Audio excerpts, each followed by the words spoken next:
Welcome to I Am the Cute One, the most chaotic school dance in the podcast universe. Let's spike the punch, grind to usher, and talk about our favorite topic, ourselves.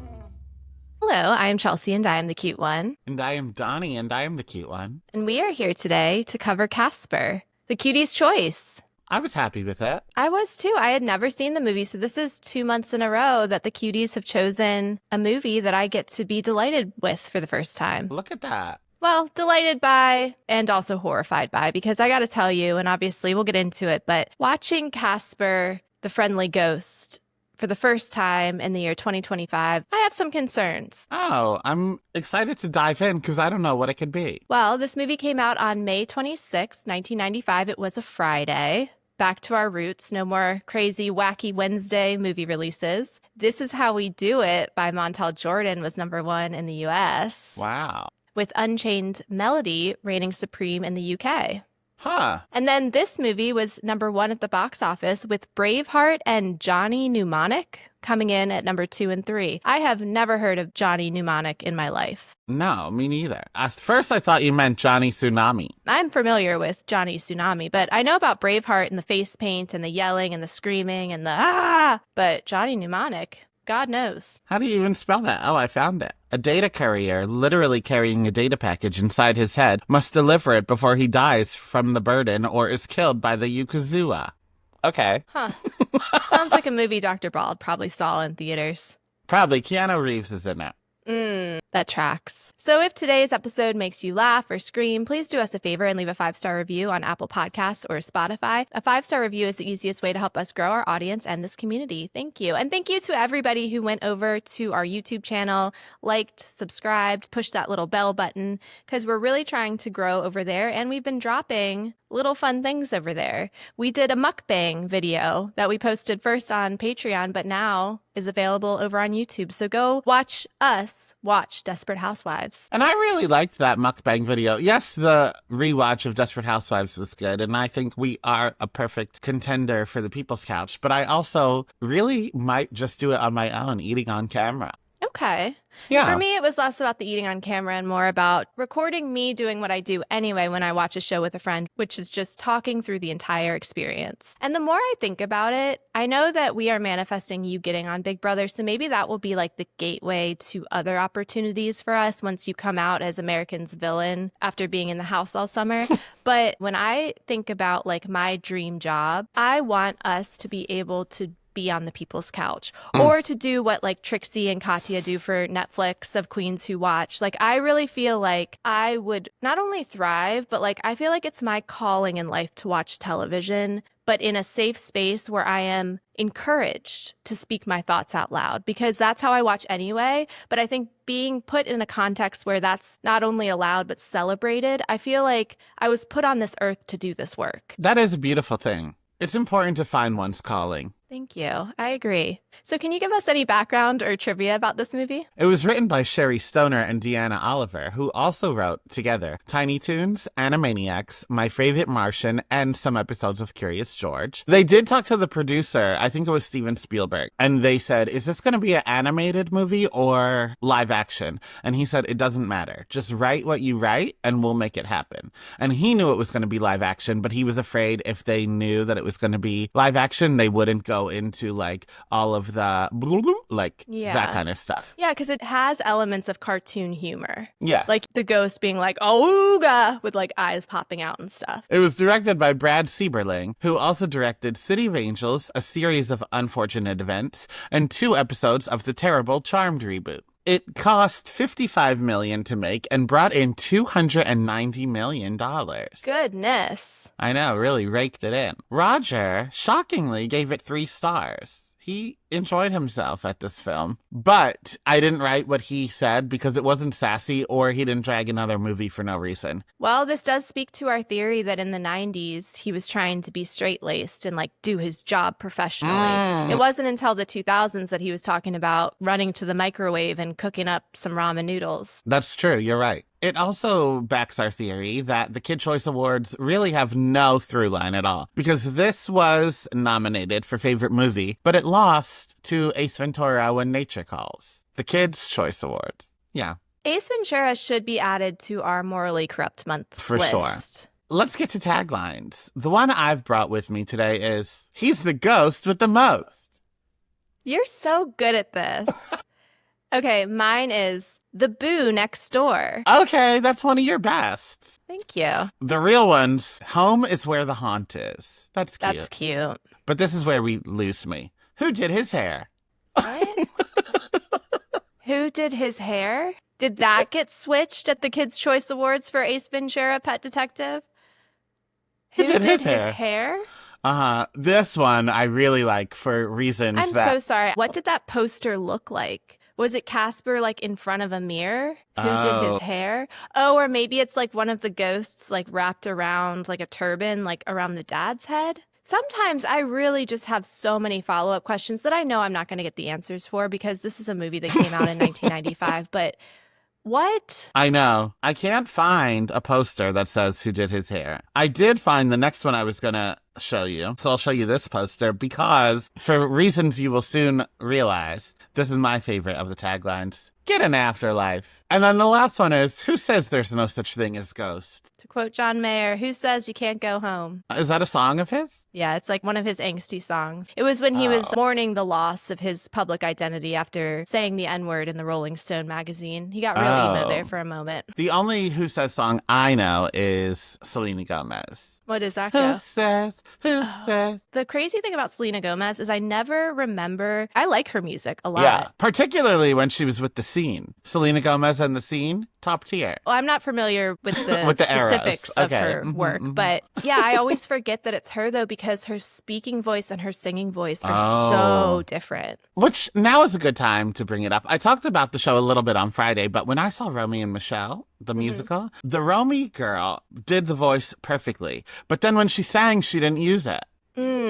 As in either do it or don't. Well, it's kind of like how sometimes British people don't sound British when they're singing, and it's so confusing. Because sometimes they sound very British, but sometimes people totally lose their accent when they sing. I know. In 12th grade, when I played Lord Evelyn Oakley in Anything Goes, famously, he's British, my choir teacher did the music, and then there was another teacher that did the, like, acting direction. So when I went in for my music lesson to learn my song, I was singing with a British accent, and the choir teacher said, "Who told you to do that?" And I was like, "The director did." She didn't. But I chose that I wanted him to use an accent. That was your character direction. Yeah, I didn't want him to lose the accent when he sang. And she was like, "No, you really should." And I said, "I'm not going to."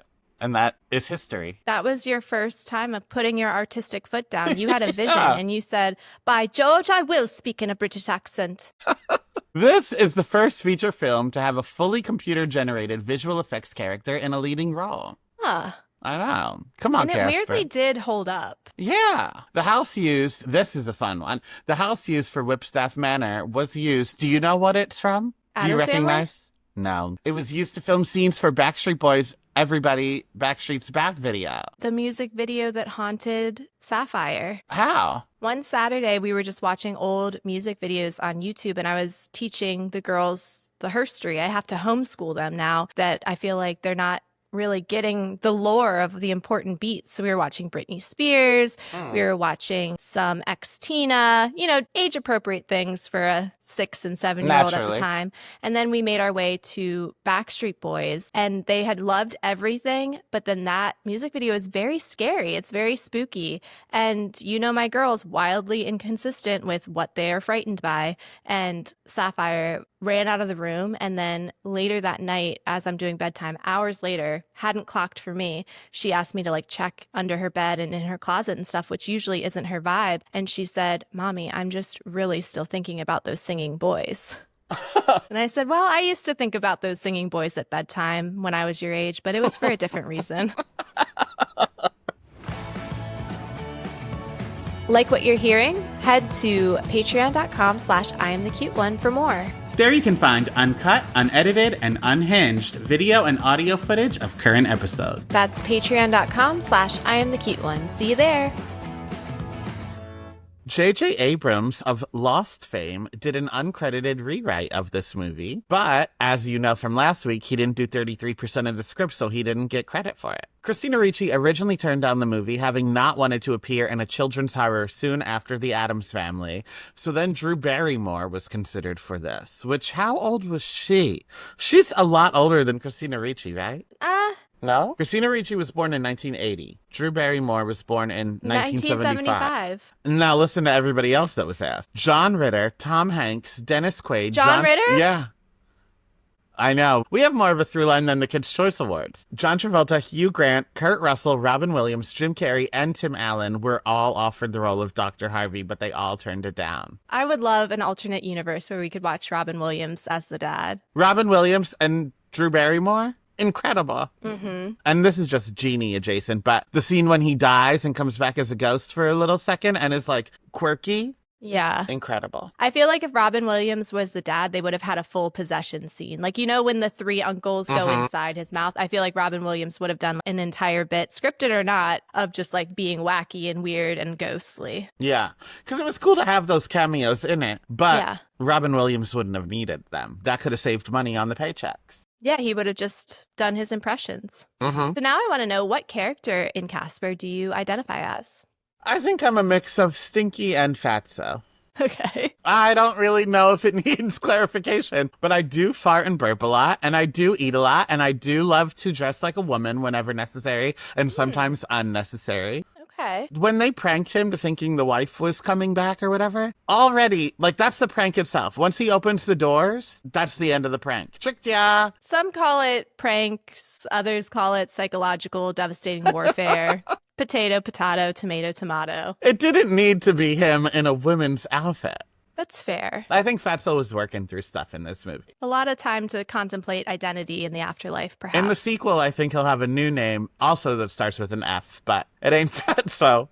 Great. I am a Gemini, so 2 parts complete the whole. And I do think that when it comes to our partnership, I do feel like Kerrigan's lackey sometimes. Okay. Because I also felt a little bit like Kerrigan. Yeah, I was really shocked that wasn't your answer. And then I do feel like I am a little bit Dr. Harvey. I do have a whimsy about me where I'm going to go full on obsessed with something without really quite doing any research or knowing much about it, but just on a vibe being like, I feel like this is a thing I want to dedicate my life to right now. I would agree. And my girls are also along for the ride. Whether they like it or not. Uh-huh. So now it's time, Donnie. I'm going to put 1 minute on the clock. Can you break down the synopsis of this movie in 1 minute or less? The cutest little queer girl you've ever seen is sick of moving all over the country with her Looney Tune of a father who thinks he can speak to the dead and won't rest until he finds his dead wife. Producers note, if she's not answering, she's just not that into you. Instead of his wife, he finds a fat ghost, a stinky ghost, a Bob Saget ghost, and a friendly ghost. They all work together more or less until... I don't really know. I don't know what, I don't know what they're working together for. I know everyone has little missions that they're all working towards or trying to explore or just live life. But if I were to summarize the movie, which is what I've been hired to do in this 1 minute time, I don't know what to tell you. So cut the timer, dead ass. It's crazy to create an outline for a movie you've never seen before anyway, because you just never know what's important and what's going to be a through line. But we got towards that like 75% mark, and so much happened at the same time that I realized, and you'll see it later in my notes, I just kind of throw in, oh, and there's a Halloween party happening in the foyer of this mansion while all this is going on. I was truly like, how did we cram all of this into an hour and 40 minutes? Judd Apatow could take notes because we had a lot of plot in a short amount of time. I was glad we did, though, because I got through the first 20 minutes with no notes. And I was like, I am paying attention. I do want to make this work. Well, let's jump in. Okay. Our movie opens with 2 boys breaking into an old, creepy house on a dare. Not wanting their classmates to think they are chickens, they argue over who should take the photo since the year is 1995 and Paris Hilton has not yet invented the selfie. Luckily, a friendly voice offers to take the picture for them, leaving them screaming and booking it out of the house. Meanwhile, Kerrigan is devastated to learn that her rich-ass father donated his fortune to charity, only leaving her one lousy, condemned house in his will. But things start looking up when she discovers a map hidden inside the deed, a map that leads to buried treasure hidden somewhere inside the house. So when she arrives at the old mansion, we realize this is the very haunted house from the first scene, and the friendly voice from before wastes no time introducing himself. He is not the caretaker, a transient, or a burglar. He is a ghost. And not the only ghost, because along with the home being haunted by Casper, the estate is also inhabited by 3 poltergeists who have a far less pleasant disposition. And this is when I realized, I was like, oh, we're not going to have a Scooby-Doo situation. Like, the ghosts looked good. They did. Thank God. And I don't know how. Scooby-Doo is like 10 years later. Maybe because he was translucent? Yeah. Because really all you have to do is make an outline then when you're making Casper. Because, like, everything is just see-through. Whereas, like, Scooby-Doo, you did have to try to make look like a dog, but one that could talk and show emotion, not like the Lion King. I thought you thought the Lion King people were hot. They're hot to listen to. That, like the Ren soundtrack, is one I would masturbate to. Good. Great to hear. I always wanted a brava. Yeah, like that. That's like everybody got so mad at me last week when I was doing my polls because somebody submitted, who would you rather fuck, Big Bird or Bigfoot? Yeah. And people were like, Big Bird's a child. I'm like, he's a bird. It's just the patriarchy, Chelsea, and that's people just don't like you for being a woman. Like, yes, it is a puppet bird. So, like, we have multiple things to get through before we even get to the fact that he's a child. He's a bird, and he is 6 foot tall, and he is a puppet. Like, those are the things we need to dive through. I did it with the fucking Rugrats before, and nobody said a thing. I know. Any nasty review we get is always like, that poor man being held captive by a terrorist of a woman. And I'm like, this is a man who calls me the D slur every week. No, I started using a B instead. Butch? No, bike. Oh, you know what? And I feel so seen. Now that you're bisexual, you're really seeing my bisexuality. Yeah, I don't ignore bisexuals anymore. However, I did tell people recently that I'm bisexual, and then I told the whole story. Are you kidding? What? Are you kidding? It was a bit at first, so then I was kind of being snarky about it, but I woke up in a cold sweat the other night, and I was like, if Donnie really is feeling bisexual, then I've really been a bitch to him about it. Oh, well, no, that I think would be perfect because I've been a bitch to you all this time. I would let a certain type of pretty woman with masculine energy peg me, but I have no interest in, like, her little folds. Okay. So you would be a selfish lover when it came to a certain type of woman. Unless she didn't want to do stuff with the folds. Like, if she just wanted me to eat that ass, then let's get to it, mama. Well, a certain type of woman might be into that, of just pegging you and getting her ass eaten. But then this is where I get very specific. She has to be pretty and have a masculine energy.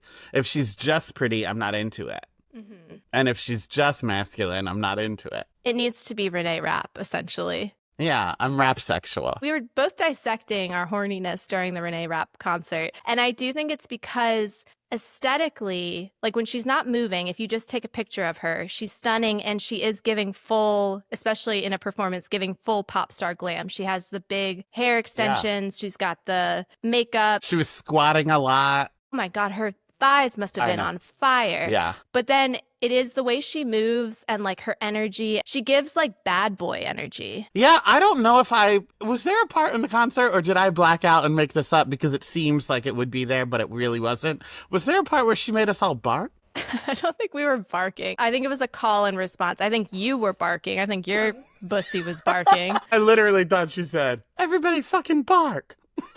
She might have. And I might have also been like the cartoon, awooga. But this was the discovery we had, Donnie. I can't believe we've buried the lead for the cuties for this long. You and I, 2 Venn diagrams of men we're interested in. You and I with women. I feel like... Same. Mm-hmm. That's crazy. We finally can agree on something. And it's just a certain type of woman that we would let peg us. Anyway, Kerrigan and her lackey get to work trying to banish the spirits, first by hiring a priest to do an exorcism, only to have him leave with his head on backwards, then a Ghostbusters cameo where they are urged to call somebody else. But you know what they say, when one door closes, another opens. And as Casper channel surfs, he lands on a channel talking about Dr. James Harvey, a therapist to the dead. After the sudden death of his wife, Dr. Harvey gave up conventional psychiatry and sanity, traveling from town to town with his loner daughter, Kat, seeking to help the living impaired. Casper is inspired, so he travels down the electrical wire into Kerrigan's hotel where he shows her the infomercial about Dr. James Harvey. Kerrigan knows just who she's going to call now to help her with her little poltergeist problem. When she saw this piece on the TV, she was in the middle of calling room service to order pint of ice cream, Haagen-Dazs, rum raisin, and a Diet Pepsi. I cannot drink soda and eat ice cream at the same time. I can have like soda and a brownie and it doesn't like do things to my teeth, but my teeth really like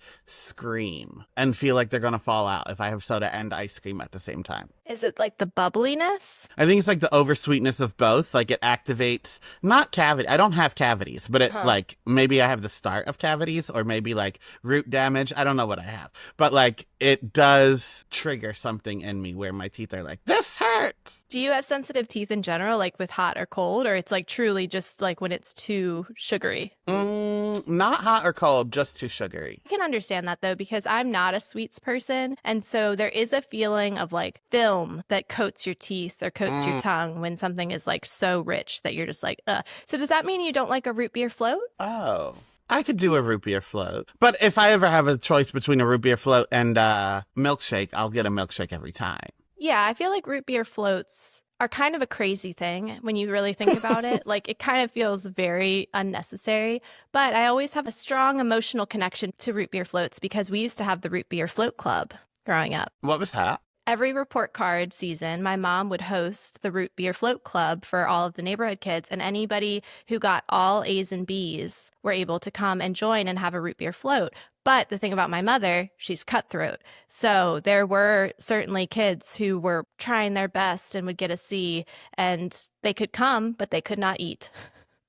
Being uninvited but not being able to eat is devious. She didn't like say, come and watch your friends eat, but like people would show up thinking like, surely Miss Rivers is gonna let us do it. And nope, she would say, let me see your report card. Oh, better luck next time. Get that grade up. Work hard in science. It's crazy that like restaurants used to do stuff like that, but a parent doing it seems even crazier. A restaurant, you have to answer to corporate. So, like, you're breaking the rules. Oh, I see a C there, but get this free pizza. But, like, a parent, your mother, saying, like, oh, no, you have a C, in the privacy of her own home when she could just let them. They're already there. That is crazy. But Don Hatfield wouldn't even accept a B. Oh. Which he recently apologized for. That's so lovely. I know. Maybe it's because he found our TikTok page. Go over to our TikTok account and peruse the comments because there's Don Hatfield in the comments. I think that my mom's cutthroatness, though, it really did motivate several neighborhood children because it was so strict, which is so funny because that's so not her. Like, she is the parent that to this day I'll run into certain random people from my past who's like, how's your mom doing? And it's always stories like my one friend who got suspended because they found a bottle of wine in her field hockey bag. Like, the first person she saw when she had gotten kicked out of school, she was like in food line and she ran into my mom, and my mom like gave her a big hug and was like, oh honey, like we'll laugh about this one day, you're gonna be fine. But like things like that. So it wasn't like my mom was this like crazy like strict tiger mom that was like, you have to succeed, but she really was strict when it came to her root beer floats. But back to this movie. Okay. What was this Dr. Harvey thing? Like, was it an infomercial? Was it a brutal hit piece? They're like stalking Kat on her first day of school. It felt like an advertisement for his services, but then they're like, and here is his weirdo daughter who's a loner and has no friends and goes by the strange name Kat. I think it was like 60 Minutes. But did we ever have an interview with him? No. During this? Yeah, that's weird. It was just all like paparazzi shots. Yeah. It was just really strange because they did really sell his services. Like, enough that Kerrigan was like, I got to call this guy up. Yeah. But it really was more just like a expose on his strange daughter. It was very odd. Soon, Dr. Harvey and Kat are headed to the City of Friendship. While Dr. Harvey is sure his paranormal psychiatry will lead him to the ghost of his late wife, Kat is less sure. So they strike a deal. This is the last try. If he doesn't find what he's looking for, this will be the end of his ghost hunting. And this is where things took a turn for me, Donnie, because I, up until this point, was under the impression that Casper wanted Dr. Harvey there for therapy, like to help him with his post-mortem anxiety or depression. But it soon became clear to me that Casper tricked Kerrigan into hiring this man and lured Dr. Harvey into the town because he's obsessed with Kat. Obsessed. Just a little crush. But I will say that is why it was hard to break down this movie, because I do think it's very well written and I do think everyone has different motivations, but to then put it into a minute is tough to do because there's not like one through line. Oh, Scooby-Doo's friends are trying to solve a mystery. You know what I mean? Like, it's like Casper wants to be with Kat. Kat wants to not move anymore. The dad wants to find his dead wife. These ghosts want to kill the dad. Like, it's a lot happening. Yeah, everyone has unfinished business. Yeah. Feels like the plot of a Desperate Housewives episode. Which now's the perfect time to plug. We're on Patreon. Go to patreon.com/IamTheCuteOne. We're almost finished covering season 2. Yeah, and this is what we call in the biz a teaser. Be on the lookout. Wherever you're listening to this, just be on the lookout on Wednesday, and maybe there will be a nice little surprise waiting for you.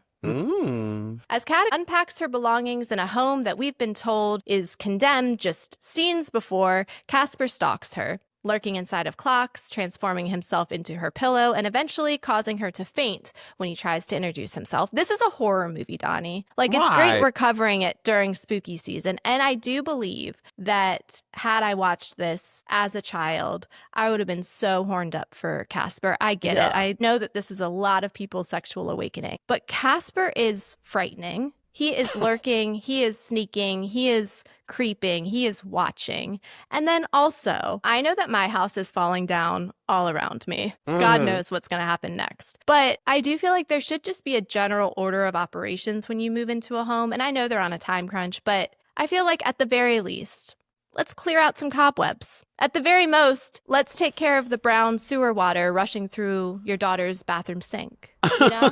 They're just like unpacking their things like, oh, well, I guess I live here now among the spiders and the rats. And who said they have to move in there? Can't they just go and do the job and then live at a hotel? We know there is a hotel nearby. Yeah. Kerrigan was ordering soda and ice cream there. And I guess she didn't get the money in the will, so like she doesn't have a disposable income. She just has this house. So that's what she can offer, but still. Now's a good time, more than any, I guess, to talk about Christina Ricci. And I have told you this before, and I think you just ignored it because you're afraid I will do it to your daughters or whatever, but not spy on them when they take naps. but I'm not going to let you ignore it now. We're not talking about your children. Don't put yourself into it. We're talking about Christina Ricci. Well, you just brought my children into this specifically. But I think, well, when I told you before that I get like this about kids, then you didn't have anything to say. So I think you put yourself into it, and that's why you didn't have anything to say. But sometimes when kids age, I can follow their journey into adulthood just fine, and it works for me. I saw you as a kid, and now I can see you as an adult. But sometimes I just don't like them as an adult, and I wish they would stay a child forever. I don't know what it is about teenager or adulthood, but like you just worked better as a kid. And that's how Christina Ricci is for me. And she never had like a problematic like spiraling where like she became like crazy Christina Ricci. So it's not that. She's still like a beautiful woman, and she's still a great actress. She's still talented. I just wish she was a child.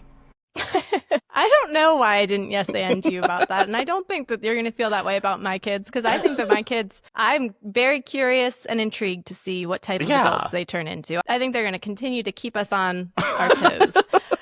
I understand what you're saying, and I think there are some child actors that aesthetically, you look up their IMDb and it's a jump scare. And I don't think that's her vibe with this, because she looks the exact same as a grown woman.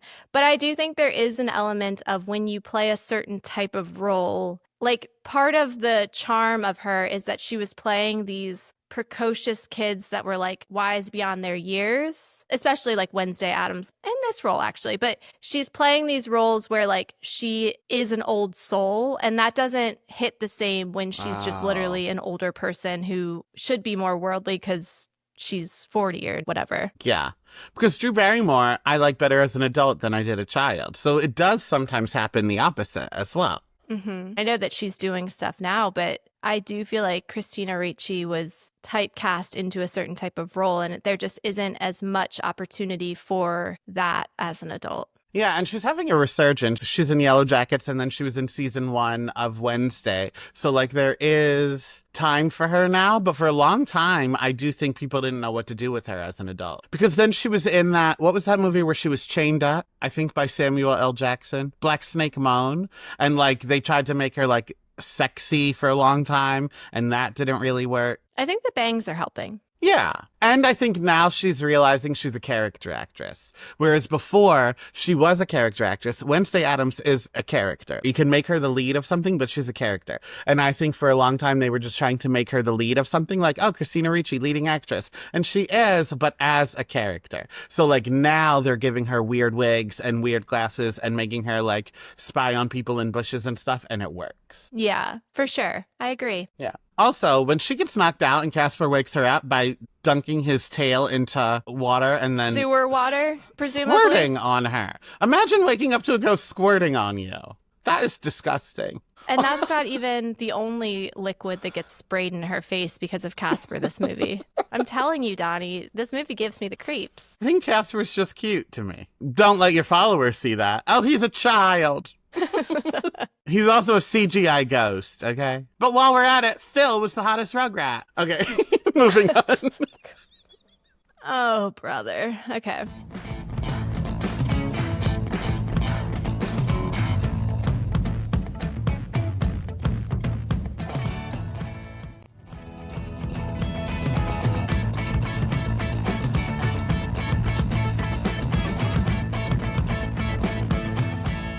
Dr. Harvey, the man who has dedicated his life to proving that ghosts are real, attempts to calm his daughter down by assuring her that there are no ghosts in this house. But he is wrong. And if they're afraid of Casper, they ain't seen nothing yet, because soon Casper's uncles Fatso, Stretch, and Stinky return. And when they discover there are humans living in their home, they immediately get to work attempting to scare them away, using tactics like celebrity mirror cameos, chasing Dr. Harvey with an invisible train, pushing him down the stairs, challenging him to a duel, and delivering a smellogram. But Dr. Harvey gets the last laugh when he uses a vacuum to suck them up. And at least something in this house is getting cleaned. That's true. Now this, I thought about putting it in the doesn't age well section, but it doesn't necessarily not age well. It just was odd for a children's movie. When they unbutton his pants and he falls down in his underwear, and then they're like, Marky Mark, he's not. I laughed out loud. I do love when they sneak in little adult jokes in kids' movies. And I think it hits better now because kids' movies are actually kids' movies. So it's like a true wink and a nod.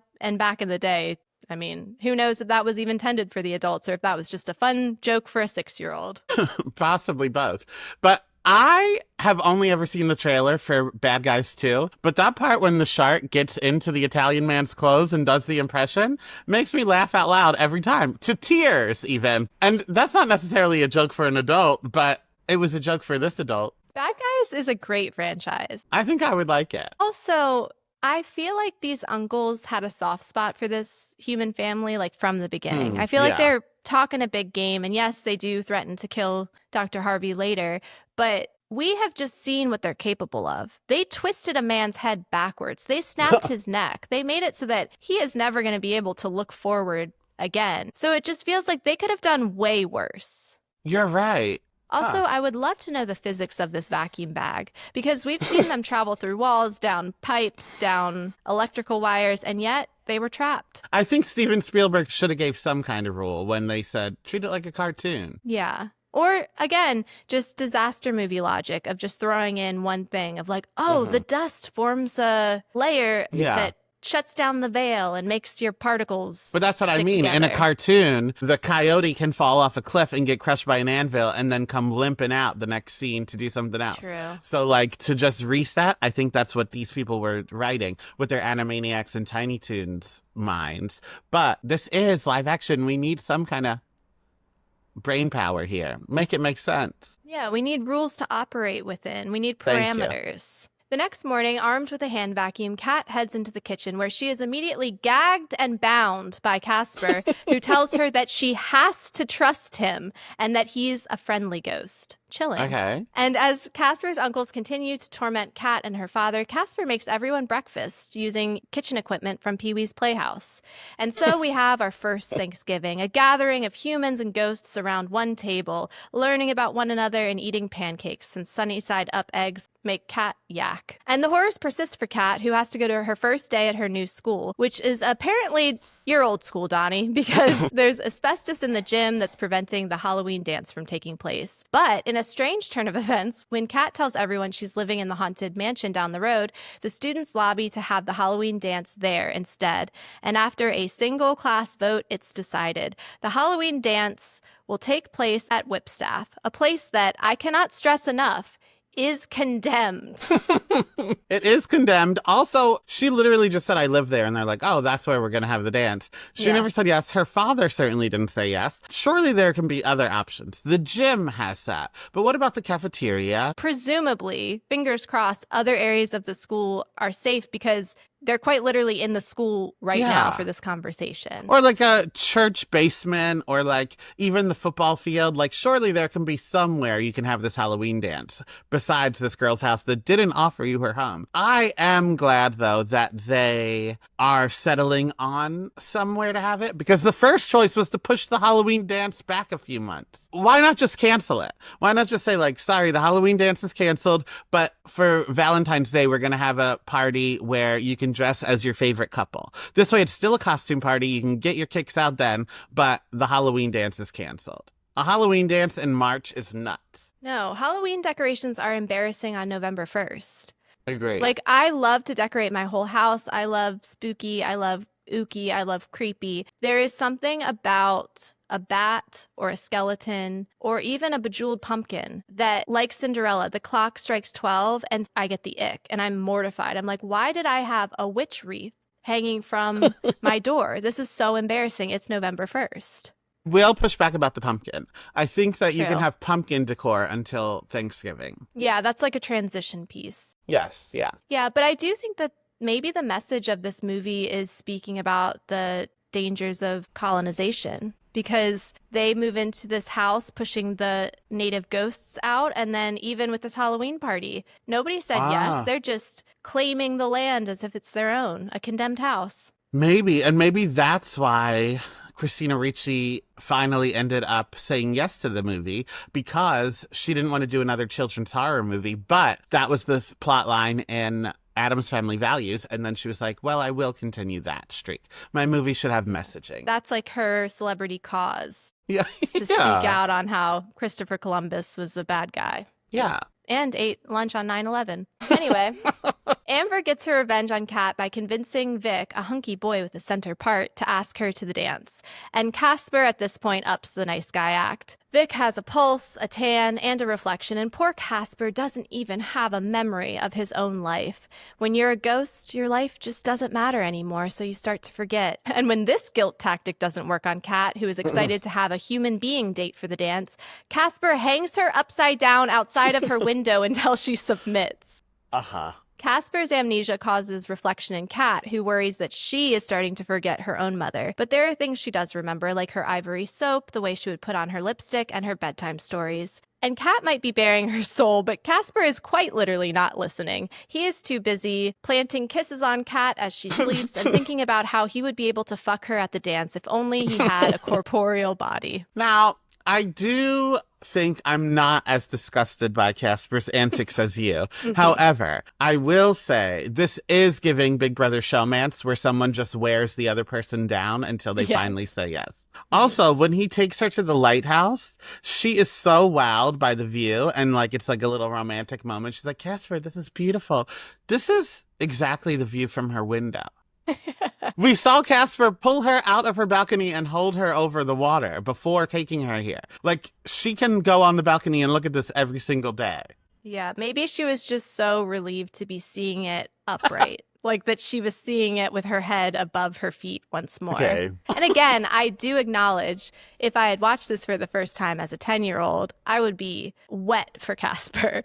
But it frightens me that this boy has lured this young, unsupervised child into his decrepit, condemned mansion and is now hanging her upside down outside of her window anytime she, tries to engage with other human children. That's true. I just scrolled through the rest of the outline.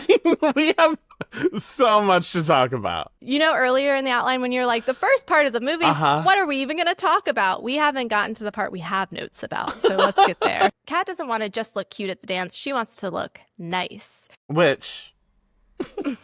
And she's got just the thing. Casper's dead mom's adult-sized wedding dress she found in the attic. Also in the attic, a sled. A sled attached to a memory. Casper suddenly recalls his death. He got pneumonia from riding his sled too long, and his dad got sad.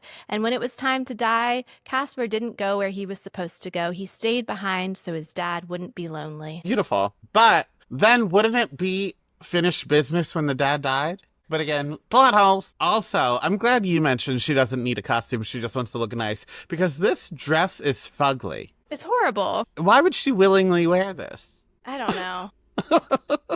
I mean, it was my mother's exact wedding dress, but it didn't need to be put on a child's body. And certainly... She's like, I want to look nice, so I'm going to put this human centipede dolly on my body. Casper remembers that after his death, his dad was declared legally insane, claiming to be haunted by the ghost of his dead son. But that's not all. His dad also invented a machine to bring Casper back to life, the Lazarus. And suddenly, Casper remembers it all, including where his dad hid the Lazarus so no one would find it. So he straps Kat to a chair, zoots her down a roller coaster where she is shot in the face with various white liquid, and reveals to her the Lazarus machine and the potion that makes it run. There is just enough to turn one ghost back into a human. And I always thought this was a wasted opportunity. They didn't make this into a ride at Universal Studios. Oh, that's so true. We're watching a ride. That and the Addams Family Vault. I feel like either one of those could be. Or any of the Scooby-Doo stuff. Like, that was literally take place at a theme park. They really do pick the strangest things to make rides on. Yeah. Jimmy Fallon has his own, Escape Through New York ride. Yeah, and it's just him laughing at his own jokes in every room, and you have to try to frantically get out. I'm telling you, I said it once. I've said it 100 times, actually. When the Hunger Games happen in real life, Jimmy Fallon will be the host. But his haunted house was so good, Chelsea. I mean, I do believe it. I think that he is a haunted house. Meanwhile, Dr. Harvey begins his work with Fatso, Stretch, and Stinky, but is quickly bamboozled into believing that they have been hanging out with his dead wife at Ghost Ragers in the afterlife.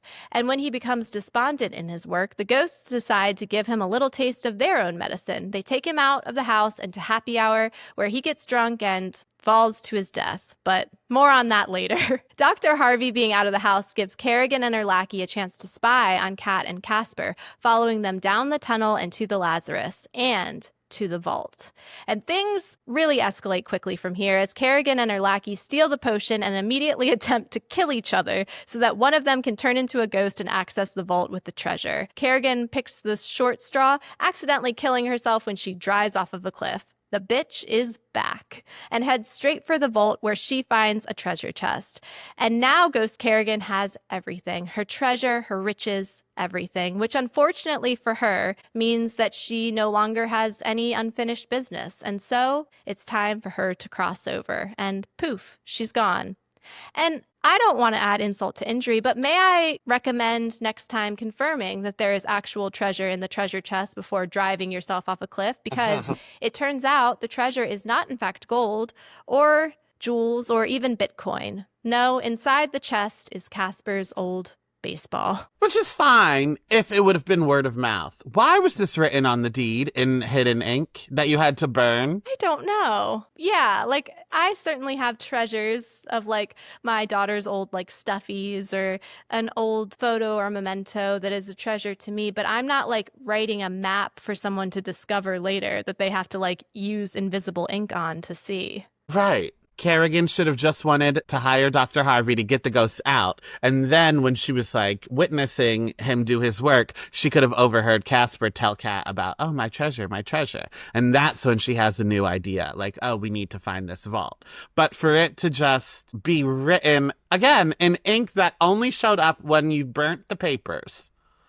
Crazy. I mean, I think it really speaks to what a piece of shit Kerrigan was. Like, when we really break it down, her dad, we know he was rich. We know he gave all the money to charity, and he didn't even leave her out of the will. He did the thing that people do when they really hate somebody, where they're like, and to this person specifically, I leave 1 cent, because then it's harder for them to contest that, like, something was wrong. I wasn't included. This man left her a condemned home where inside there is a baseball.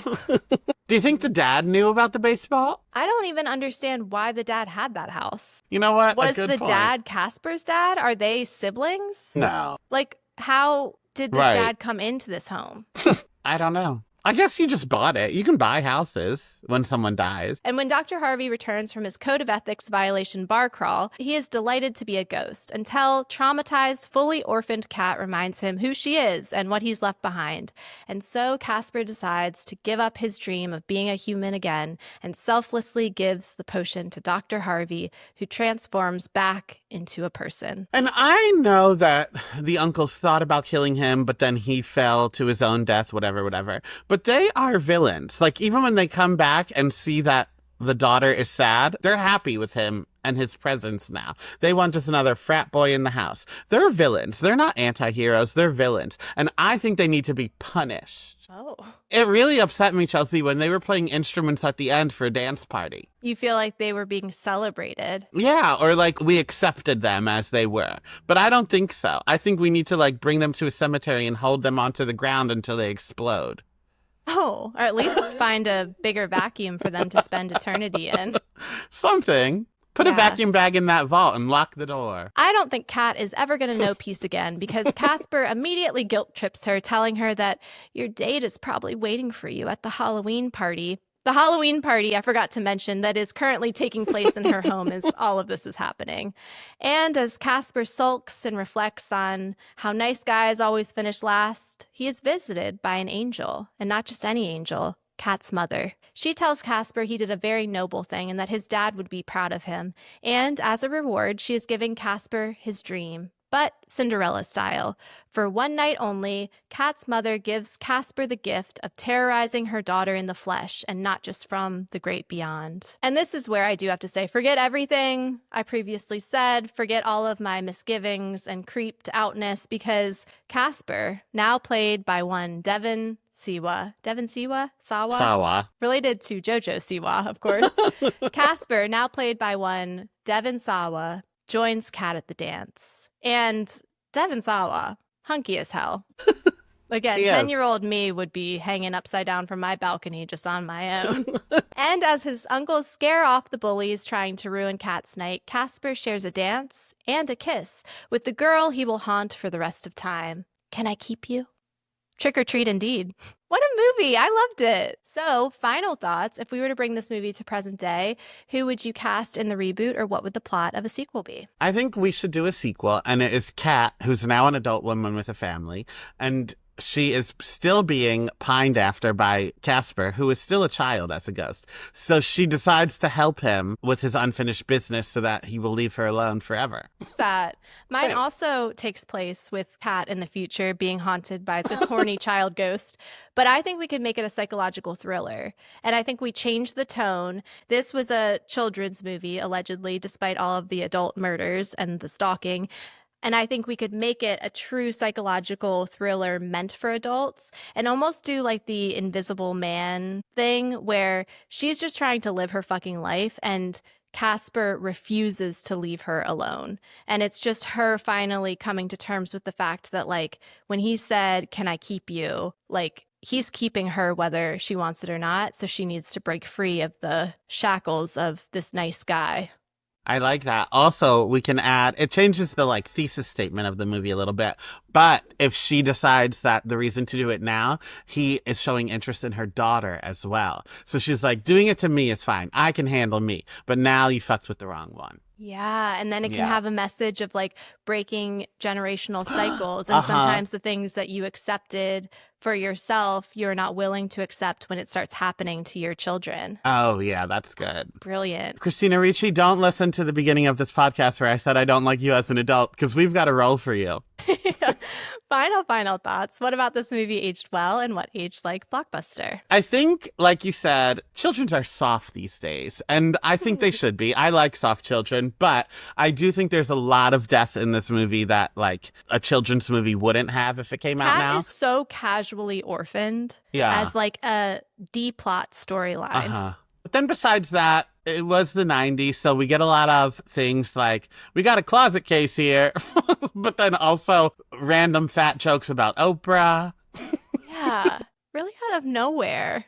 Out of nowhere. And both things, the closet case and the Oprah fat jokes, made me laugh out loud. So, like, the humor was there. It did work, but it didn't age well. I think, obviously, all the things I said about Casper and his relationship to Kat doesn't particularly age well, but at least, I have to give it this, at least he was a friendly ghost, and it wasn't like him pulling her hair and pushing her down the stairs and adults being like, that means he likes you. Because that was very much the messaging of that time. I think what ages well, again, the CGI or whatever computer program they used for the ghosts aged really well.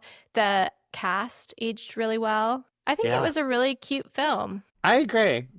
And I've seen it already, but sometimes watching things I've seen already, we go back and I'm like, oh my God, this is the longest 86 minutes of my life. But this one, it flew by. It did. Yeah, that was my series of texts to you as I was watching. The first one said, Casper's cute. And then 20 minutes later, I said, wow, they really cram in a lot of deaths. I don't know if that meant you liked it or not. No, I liked it. It was my favorite type of liking it because as soon as I saw Casper being a stalker and all of the adult deaths, I was like, oh, by George, we've done it. I have so much more to talk about on the podcast than if it was just like a cute children's movie that wasn't kind of problematic, you know? Mm-hmm. So next week, we are covering another movie I've never seen, Whatever Happened to Baby Jane. And I just looked, Chelsea, I apologize. I had no idea. It's 2 hours and 14 minutes. Okay, I'm not going to say anything because...